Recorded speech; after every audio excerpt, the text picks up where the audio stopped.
இனிமே சட்டமன்றத்துக்குள்ள ஈஸியா கஞ்சா சப்ளை எல்லாம் நடக்கும். ஏன் என்ன மேட்டர்ன்றத ஷோல சொல்றேன். Welcome to the show. இவருதான் உங்க தொகுதி எம்எல்ஏவா? தாவேக்காவுக்கு முட்டு கொடுக்கறவங்களா இருந்தா இந்த வீடியோ தயவுசெய்து ஸ்கிப் பண்ணிடுங்க. யார் தப்பு பண்ணாலும் வீடியோ போடுறதா நம்மளோட வேலை. போதை இல்லாத தமிழகத்தை அமைப்போம் அப்படின்னு விஜய் நான் சொல்லியிருந்தார்ல, அதெல்லாம் வெறும் பொய் வார்த்தையாவே போயிடும் போல. என்ன கதைனா, பேராவூரணி தொகுதியில வேட்பாளரா ஒருத்தர் அறிமுகப்படுத்தினார்ல, அதாங்க நம்ம சங்கரகாண்டிபன். இவர் யாரு என்ன அப்படின்னு விசாரிச்சு பார்க்கும்போதுதான் தெரியுது, தலைவன் 10 நாளைக்கு முன்னாடிதான் ஜாமீன்ல வெளில வந்திருக்காரு. சங்கரகாண்டிபன் பொட்டலம் போடுறவரு. பொட்டலம்னா நம்ம நினைக்கிற மாதிரி மளிகை கடை பொட்டலம் எல்லாம் கிடையாது, கஞ்சா பொட்டலம். போன வருஷம் தலைவன் கையில இருந்து 13 கிலோ கஞ்சா பட்டலத்தை போலீஸ் கைப்பற்றி இருக்காங்க.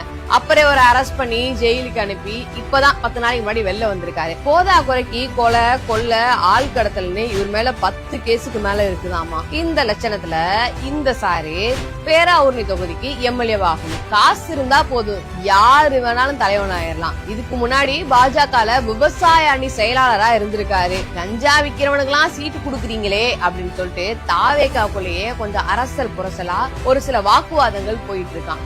இப்ப சொல்லுங்க, கஞ்சா விக்கிறவன் தாவேக்கால நிக்கிறான், நம்ம தலைவன் கை நீட்டி விட்ட ஒரு ஆளு அப்படின்றதுக்காக கஞ்சா விக்கிறவன் எல்லாம் உங்க தொகுதியில எம்எல்ஏவா நீங்க தேர்ந்தெடுப்பீங்களா? திமுக போட்டு திமுக கொள்ட்டின்னு இருக்கோமே, திமுக ஊழல் செய்யுதுன்னு சொல்றமே, ஊழல் செய்யக்கூடிய ஒருத்தன் தாவேக்கா அப்படின்ற ஒரு போர்வையை போத்திக்கிட்டு உங்க தொகுதியில நிக்கிறா அப்படின்றதுக்காக தப்பு பண்றவனே இருந்தாலும் அவனை நீங்க ஏத்துப்பீங்களா? இத பத்தின உங்களோட ஒப்பீனியன் என்ன அப்படின்றத கமெண்ட்ல சொல்லிட்டு போங்க.